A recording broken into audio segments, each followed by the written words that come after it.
Dios le bendiga, oramos. Dios bueno y maravilloso, Señor, grande y maravilloso eres, Padre.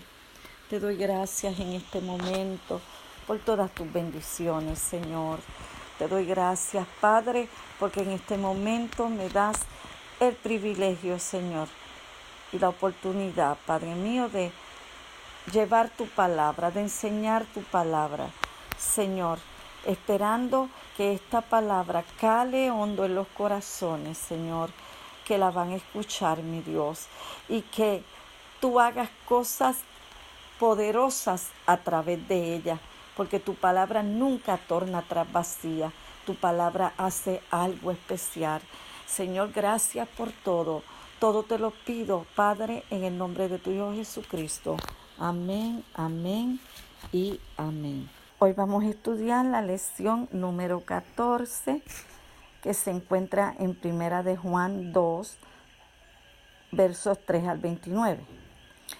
Dice el tema: permaneced en Cristo y en su iglesia.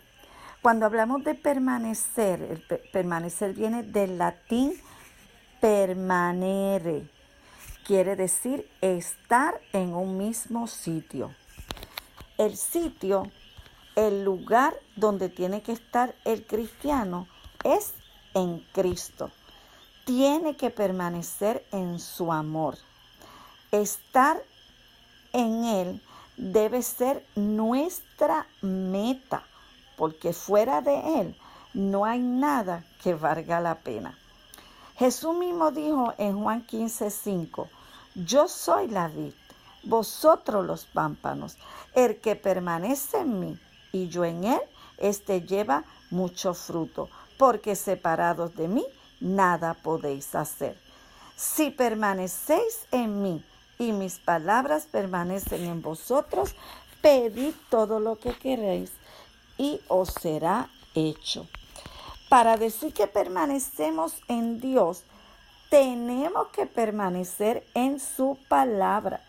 En Juan 8:31 al 32 Jesús dijo, si vosotros permaneciereis en mi palabra, seréis verdaderamente mis discípulos y conoceréis la verdad, y la verdad os hará libres.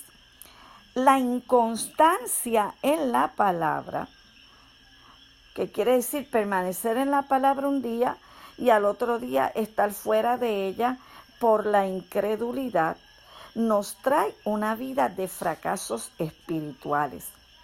Muchas veces esto lo produce la falta de paciencia para esperar el tiempo de Dios. Creemos su promesa, tenemos fe, pero cuando tarda lo que estamos esperando, nos desesperamos y no permanecemos creyendo en las promesas.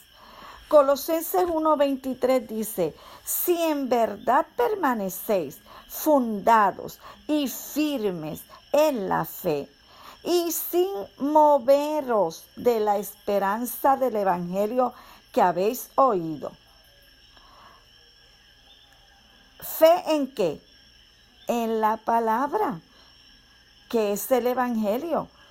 Las palabras de buenas nuevas, ¿verdad? Cuando nosotros permanecemos en esa palabra, firmes en esa fe, en esa palabra, mire, nada ni nadie nos va a hacer mover.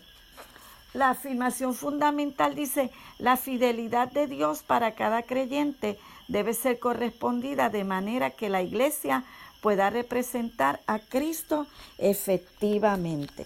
Segunda de Timoteo 2:13 dice, si fuéramos infieles, Él permanece fiel. Él no puede negarse a sí mismo.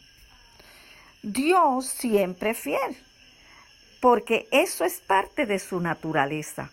Por lo tanto, nosotros también debemos serle fiel a Él, permaneciendo firmes en su palabra y dando testimonio al mundo de que somos verdaderos hijos de Dios que permanecemos en sus promesas confiando en Dios. Una iglesia firme en la verdad de Dios y en sus promesas. La introducción está diciendo de aquí en el expositor que se destaca que un grupo de creyentes se había apartado de la comunidad de Juan, pretendiendo tener un conocimiento espiritual y teológico que los hacía superiores al resto de los creyentes, por lo que Juan escribe para advertir a la iglesia sobre esta amenaza y animarla a permanecer en lo que se había enseñado desde el principio. En el capítulo 1 de esta carta, vemos que Juan nos dice dos cosas acerca del pecado. La primera, el pecado es universal. Eso está en Juan 1:8. Si decimos que no tenemos pecado, nos engañamos a nosotros mismos y la verdad no está en nosotros, porque todo el hombre es pecador. Dios lo dijo en su palabra, por cuanto todos pecaron, están destituidos de la gloria de Dios. Lo segundo es que hay perdón para los pecados por medio de Jesús.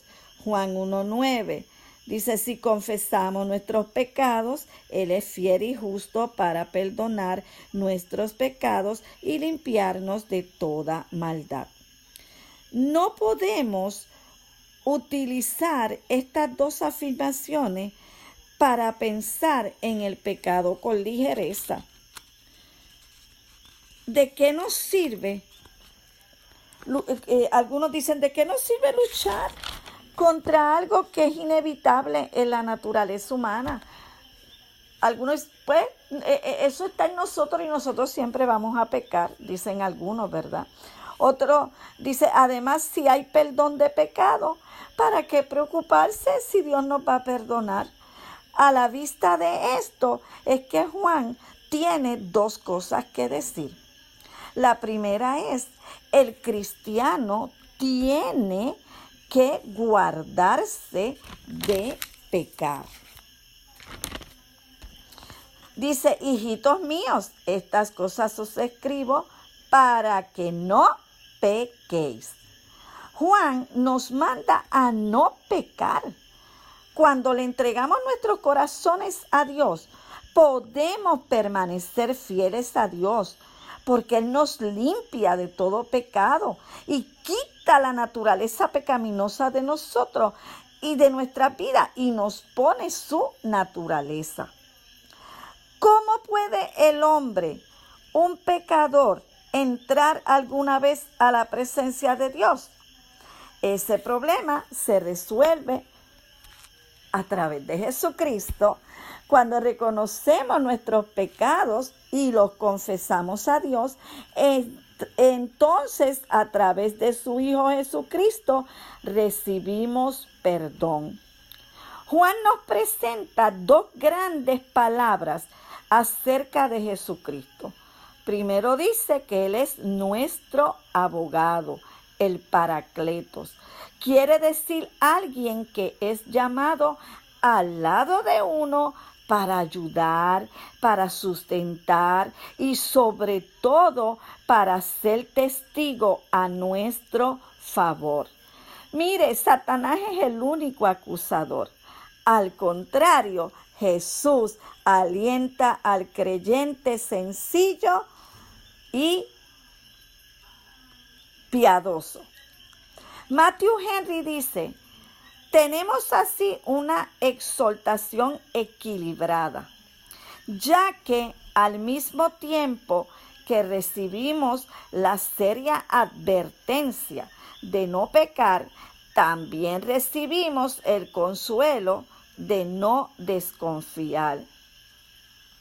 J. Scott dice, es posible ser demasiado indulgente, lo mismo que ser demasiado severo hacia el pecado.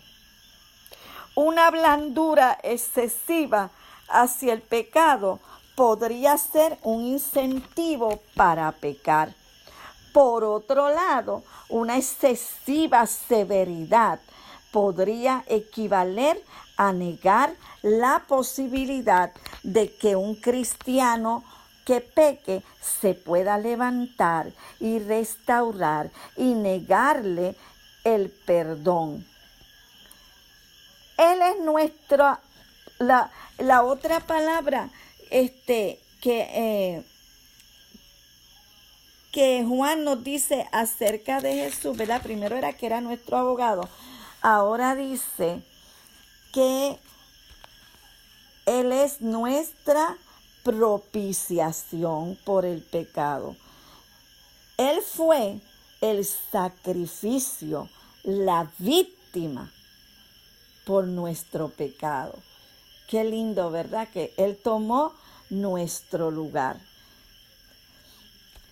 La parte 1 dice exhortación para permanecer en el amor.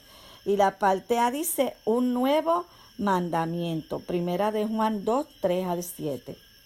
Conocer a Dios y permanecer en Dios, tener una relación con Dios, siempre ha sido el anhelo del corazón humano. Agustín decía, Dios nos ha hecho para sí mismo y nuestros corazones estarán inquietos hasta que no encuentren su reposo en Él.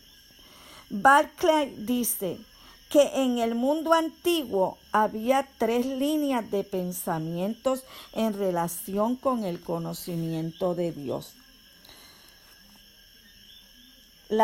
El uno era los griegos estaban convencidos de que podían llegar a Dios por un proceso de razonamiento y búsqueda intelectual.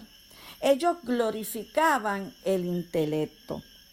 El otro grupo, que eran posteriores en el trasfondo de los griegos posteriores en el trasfondo del Nuevo Testamento, trataban de encontrar a Dios en las experiencias, en la experiencia emocional.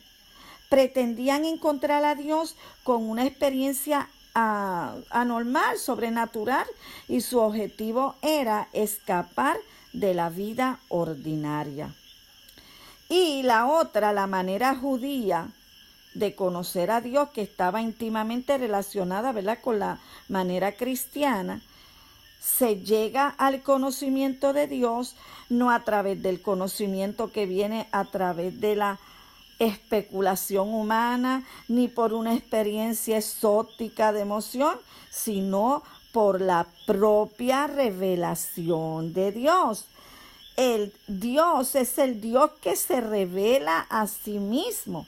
Es un Dios santo y su santidad conlleva la obligación para el adorador de ser él también santo.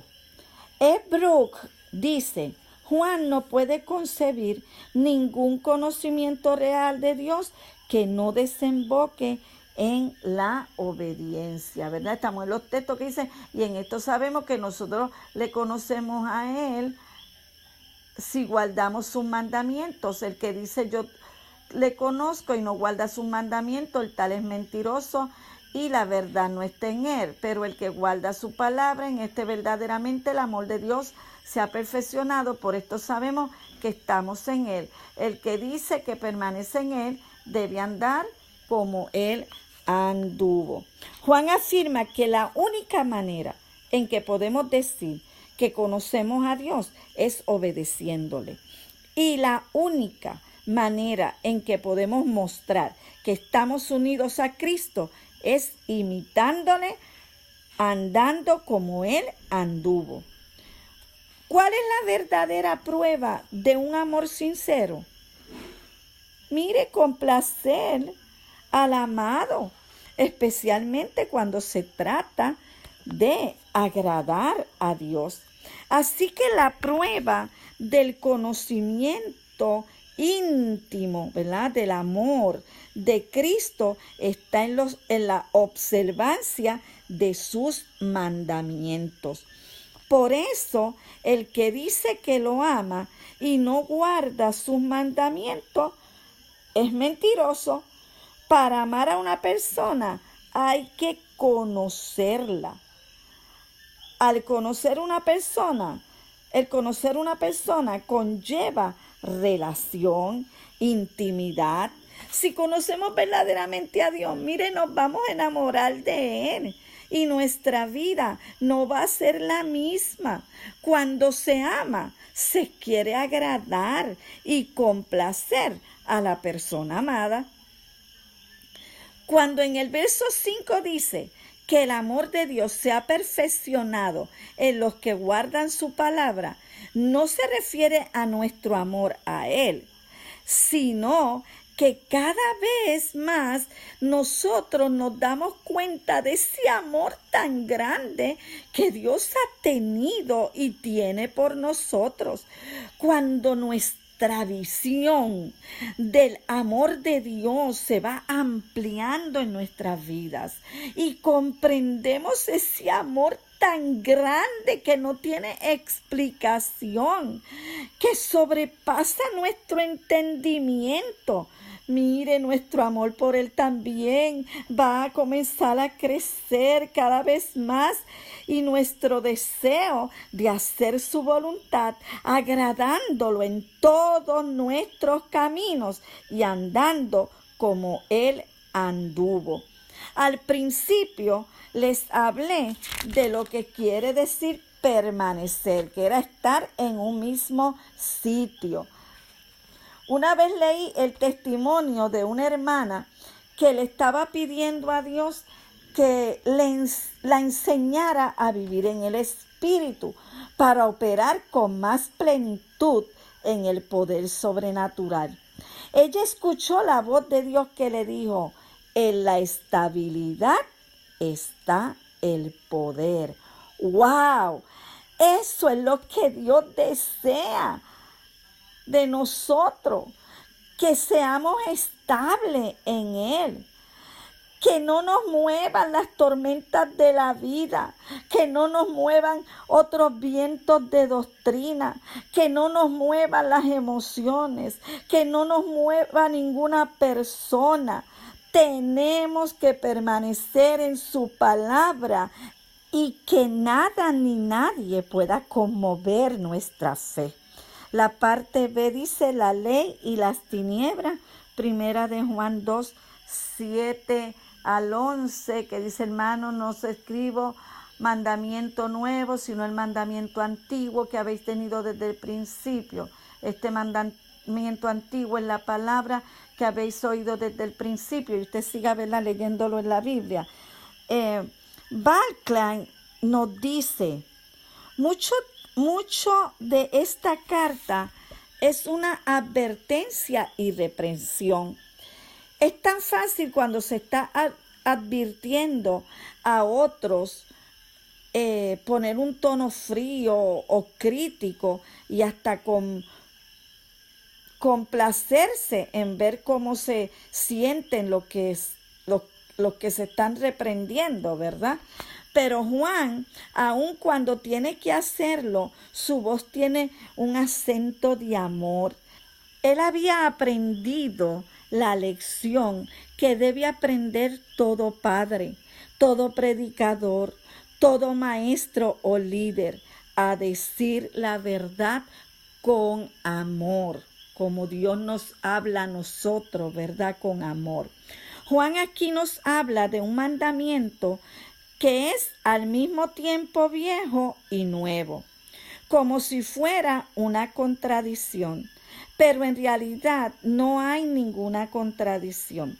Jesús había dicho: un mandamiento nuevo os doy, que os améis unos a otros como yo os he amado. Eso está en Juan 13:34.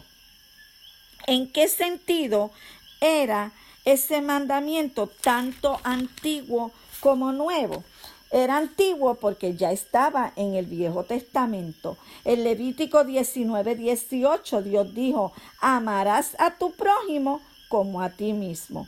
Era nuevo porque se había elevado a un nivel completamente nuevo en la vida de Jesús. Los judíos amaban a sus hermanos judíos, pero odiaban a sus enemigos. Para el rabino judío, Dios quería destruir y no amaba al pecador. Y también decían que los gentiles fueron creados por Dios para hacer leña en los fuegos del infierno. Cristo viene a darle amplitud al mandamiento, porque el amor también alcanza al pecador. Para Jesús, Dios amaba al mundo de tal manera que envió a su Hijo a morir por nosotros. El amor llegó a ser algo nuevo porque no quedó nadie fuera de ese abrazo de Dios. ¡Qué tremendo! Los gnósticos se jactaban de estar en la luz, de poseer una iluminación superior a la de los simples fieles, pero su desdén, su odio por los otros creyentes, al igual que sus actitudes malvadas, ponía al descubierto su falsedad y que estaban en tinieblas. En estos versos vemos que solo hay amor u odio. No hay tal cosa como un punto medio en las relaciones personales para Dios. Para Él o amamos o odiamos. En el cristianismo no puede haber indiferencia. Les predico con mucho amor a las de otras naciones y con nuestros vecinos no buscamos el contacto para hablarles de Cristo. En estos versos, vivir en oscuridad es vivir sin amor, sin preocuparnos por la necesidad, el dolor, el bienestar o salvación de nuestro prójimo. Vivir en luz es amar a nuestro prójimo como a nosotros mismos. ¿Y quién es nuestro prójimo? Todos conocemos la parábola del buen samaritano que Jesús le contó a uno que quiso justificarse, ¿verdad?, delante de Jesús. Pero sabemos que nuestro prójimo, mire, es toda persona.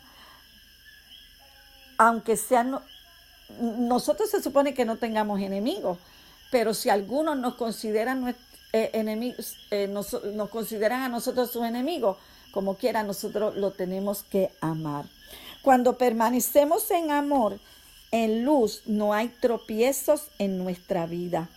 Es decir, que el amor, cuando nosotros amamos de corazón, mire, nuestra vida espiritual va a progresar. Si Dios es amor y el mandamiento nuevo de Cristo es el amor, entonces el amar a nuestros semejantes, a todos, nos acerca a Dios. Cuando habla aquí en el verso 11 que dice, pero el que aborrece a su hermano está en tiniebla y anda en tinieblas y no sabe a dónde va porque las tinieblas le han cegado los ojos. Aquí no quiere decir odiar, sino que es falta de amor, de indiferencia, hacer acepción de personas, preferir a unas personas sobre otros. El cristiano no puede hacer acepción de personas.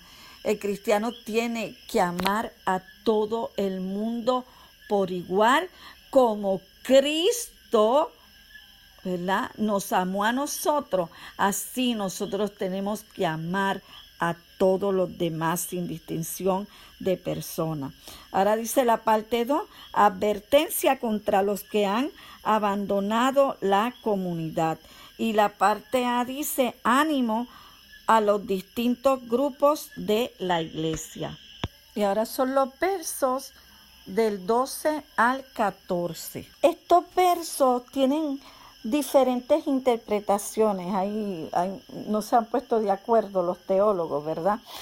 Juan le ha estado advirtiendo a su pueblo de los peligros de la oscuridad y de la necesidad de andar en la luz. Y ahora dice que en todos los casos su mejor defensa está en recordar lo que son y lo que se ha hecho por ellos.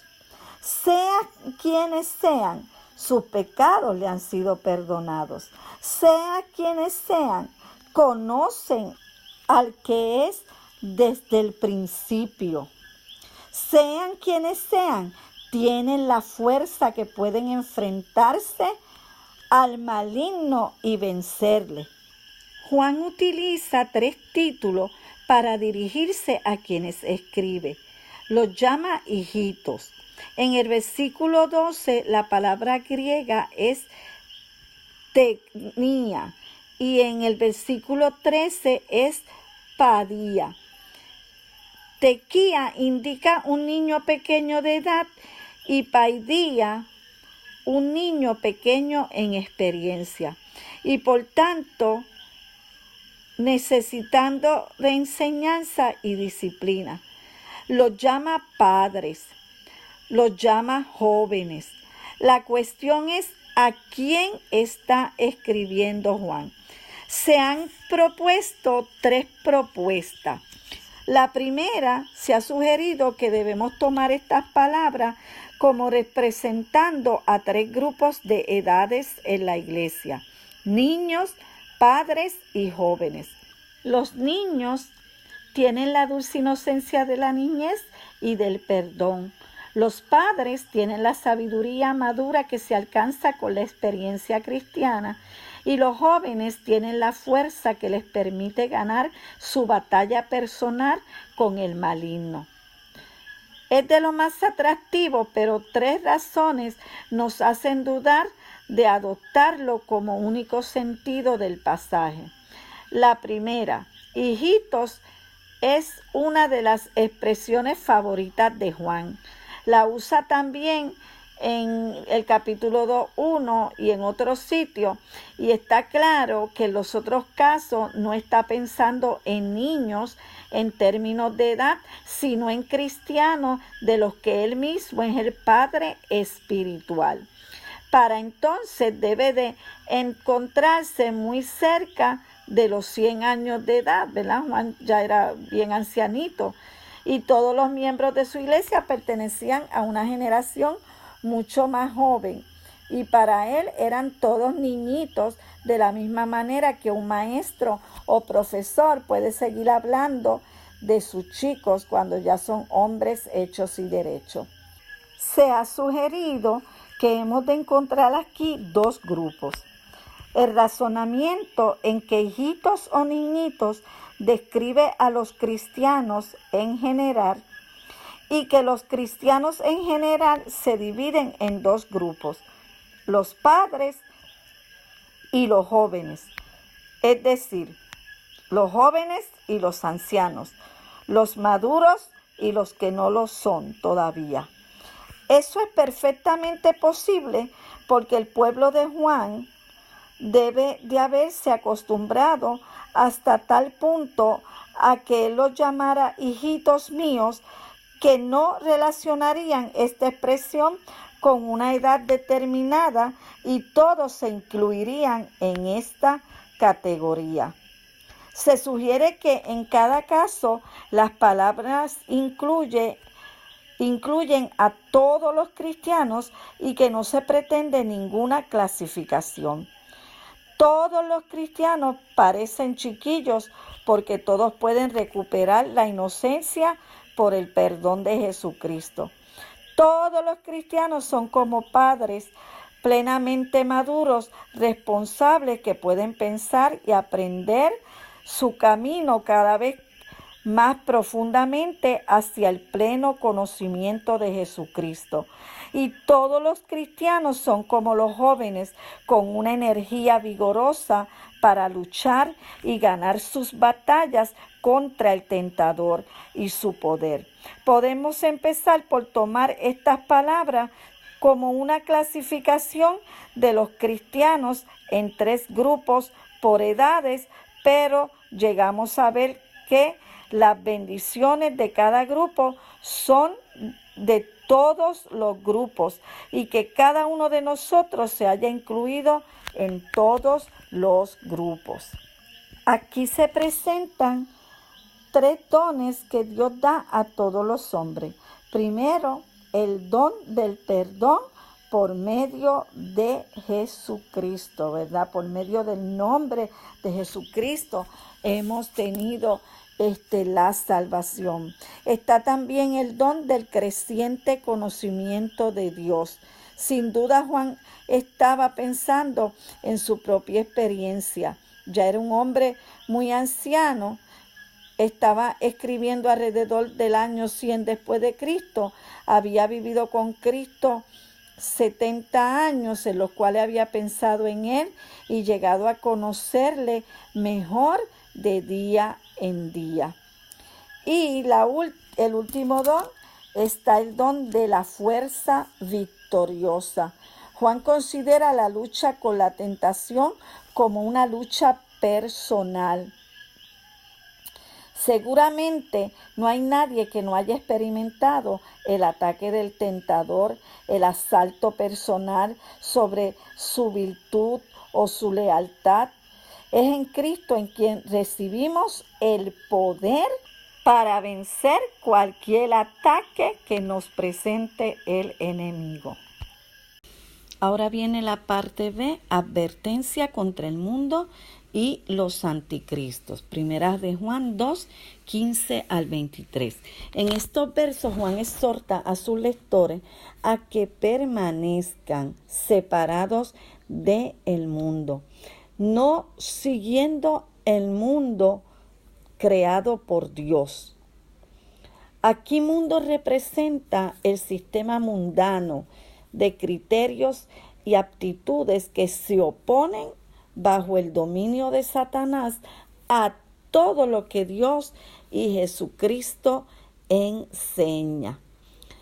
Dice que de las 185 veces en que el vocablo griego cosmos, que es el mundo, aparece en el Nuevo Testamento, 105 son de la pluma de Juan. Juan los escribe.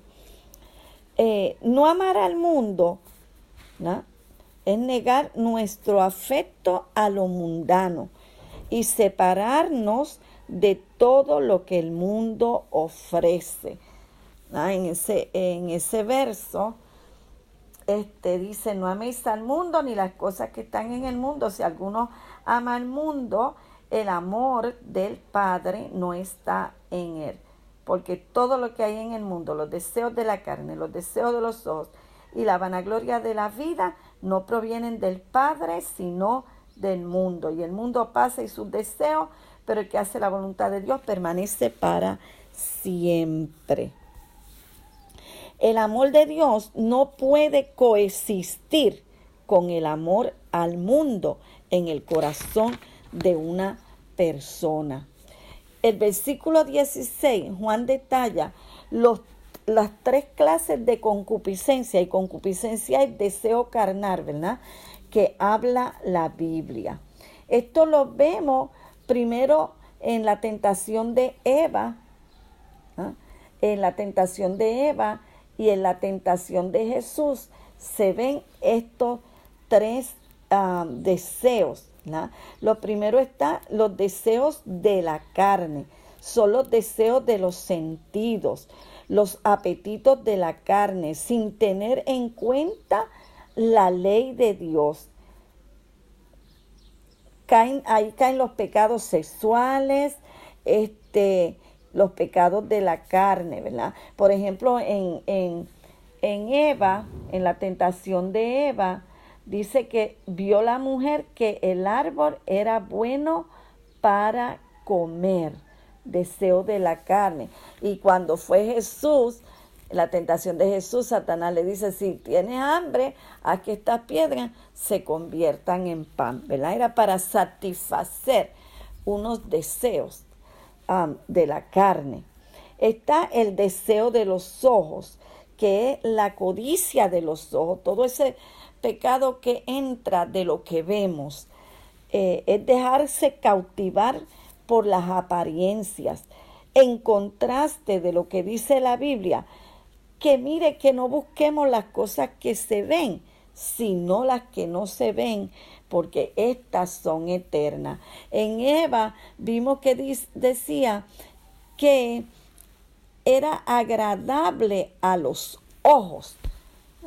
Y cuando a Jesús fue cuando Satanás lo llevó ante le presentó todos los reinos del mundo y le dice, mira, todo esto yo te voy a dar, todo esto que tú estás viendo, yo te voy a dar, si me adoras.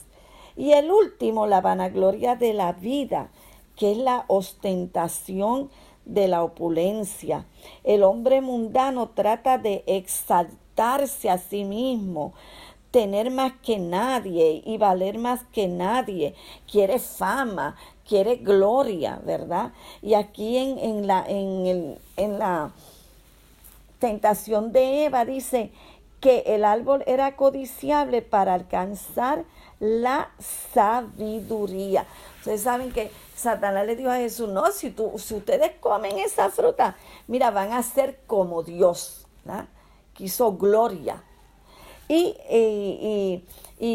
la tentación de Jesús fue cuando Satanás lo lleva al pináculo del templo y le dice, mira, tírate porque van a venir los ángeles y te van a recoger. Y cuando la gente vea eso te va a adorar, ¿verdad? Pero vemos que Eva no venció la tentación, pero Cristo las venció todas, ¿verdad? Con la palabra. Y nosotros tenemos el poder de Cristo en nosotros para nosotros vencer estas tentaciones. Las cosas que el mundo ofrece son fugaces, pero los que andan en luz, mira, vivirán para siempre. Ahora en el verso 18 que dice, hijitos, ya es el último tiempo y según vosotros oíste que el anticristo viene, así ahora ha surgido muchos anticristos, por eso conocemos que es el último tiempo, ¿verdad? Y usted siga leyendo allí los otros versos. Dice que el vocablo anticristo tiene dos sentidos. El prefijo anti tiene dos sentidos, ¿verdad? A, que es contra, ir en contra de Cristo, y B, tomar el lugar de Cristo, ¿verdad? Los que usurpan el lugar de Cristo. El anticristo futuro que habla aquí, individual, se caracteriza por ambas cosas. Está en contra de Cristo y toma el lugar de Cristo. Pero los anticristos en plural, que nos está hablando en el verso 18 y 19, a los que se refiere aquí Juan, lo son únicamente en el sentido de que se oponen, están en contra de la verdadera enseñanza bíblica acerca de Cristo, como el Hijo de Dios manifestado en carne. Tienen el espíritu del anticristo. Todos los que se oponen a la verdad de Dios son anticristos. Estos anticristos eran falsos maestros, doctores gnósticos que se habían introducido en la iglesia como lobos rapaces, con una falsa profesión de fe. Nunca habían sido creyentes genuinos.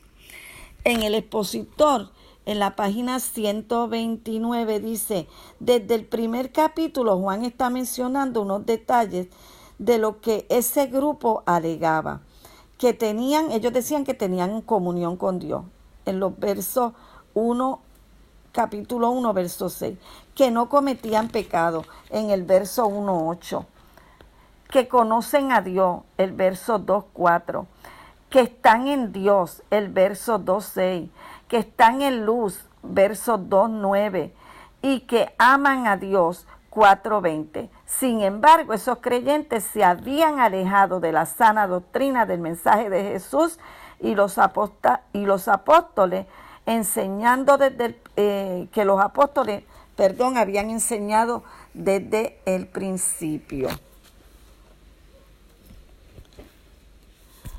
Habían salido de la iglesia para dejar bien claro que no todos los que están en la iglesia pertenecen a ella. La membresía de la iglesia no es garantía de que una persona pertenezca a Cristo. Los que pertenecen a Cristo tienen que permanecer en Él. Y como dijimos al principio, es permanecer en su palabra, vivir su palabra.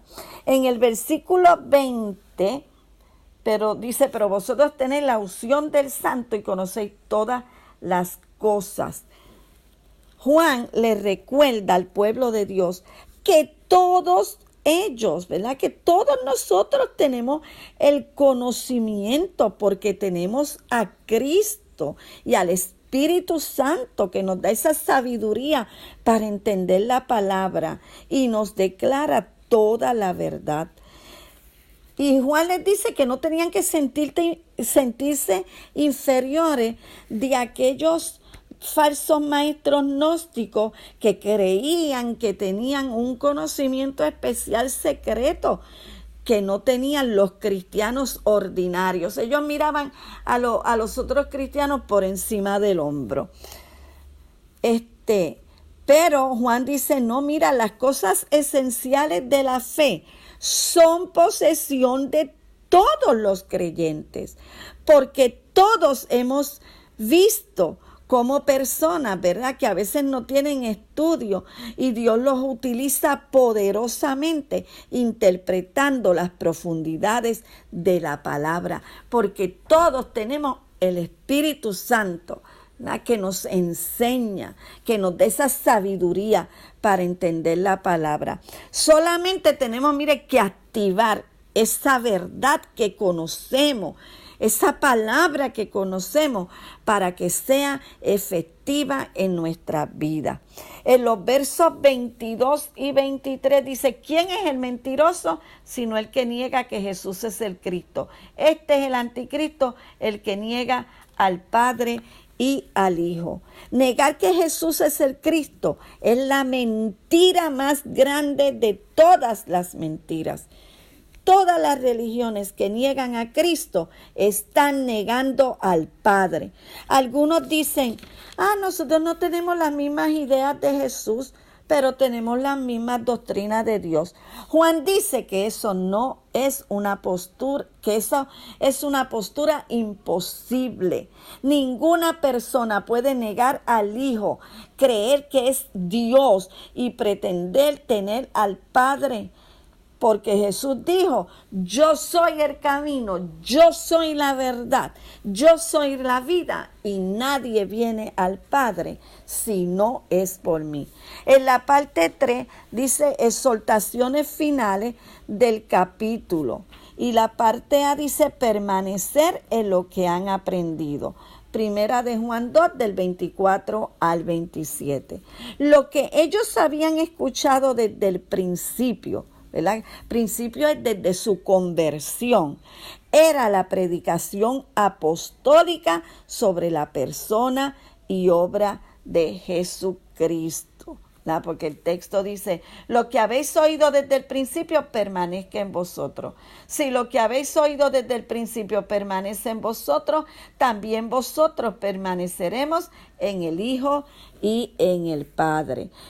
Juan le está diciendo que tienen que permanecer en Cristo y como único lo pueden hacer es mantenerse anclados en la verdad de la palabra que se les ha enseñado, que le enseñaron los apóstoles.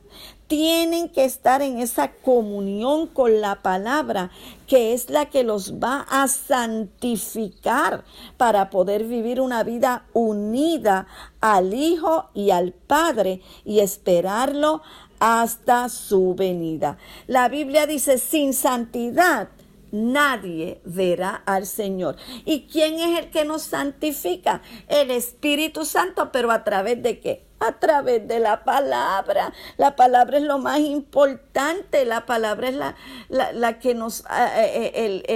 el vivir esa palabra es el que esa palabra nos va transformando a la imagen de Cristo, ¿verdad? Que es lo que espera Dios de nosotros, que crezcamos hasta llegar a la imagen de Cristo.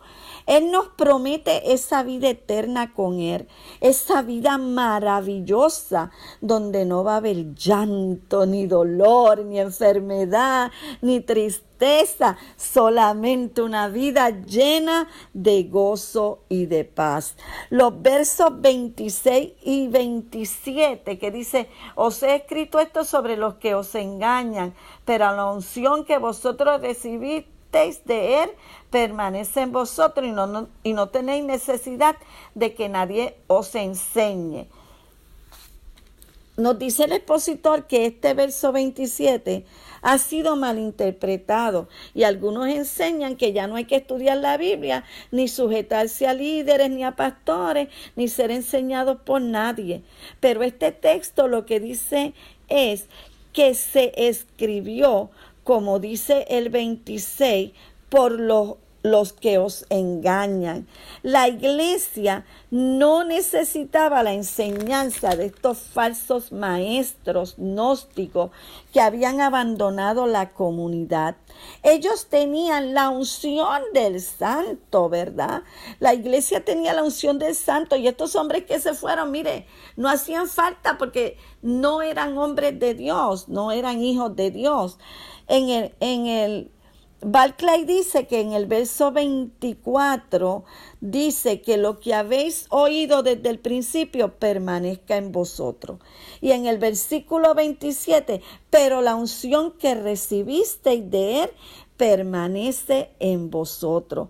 Por tanto, él cree que bien puede ser que la unción que recibe el cristiano sea también, ¿verdad? Aparte de la unción de Cristo y la unción del Espíritu Santo, es también la instrucción en la fe cristiana a través de la palabra, ¿verdad?, que se le da desde el principio. La Biblia dice que su palabra es ungida, la palabra de Dios. Jesús, las palabras que Jesús decía estaban ungidas por el Padre, ¿verdad? Y la palabra también tiene esa unción del Padre. La parte B dice permanecer en Cristo, y es primera de Juan 2, del 28 al 29, que dice: y ahora, hijitos, permaneced en Él, para que cuando se manifieste tengamos confianza, para que en su venida no nos alejemos de Él avergonzados. Si sabéis que Él es justo, sabed también que todo lo que hace justicia es nacido de Él. Así que ya en el principio yo hablé de lo que significa permanecer en Cristo, ¿verdad? Cuando empecé la lección, es permanecer en sus palabras. Si permanecéis en mis palabras, seréis mis discípulos, ¿verdad? Dijo Juan en 8:31. Hacer justicia es practicar sus mandamientos, y esto nos hace justos delante de Él, y podremos sentirnos confiados de que vamos a estar en su presencia y que nos vamos a ir cuando Él venga, y no vamos después a ser en la segunda venida, cuando Él venga, no vamos a ser avergonzados por no haber permanecido en Él. Dios les bendiga.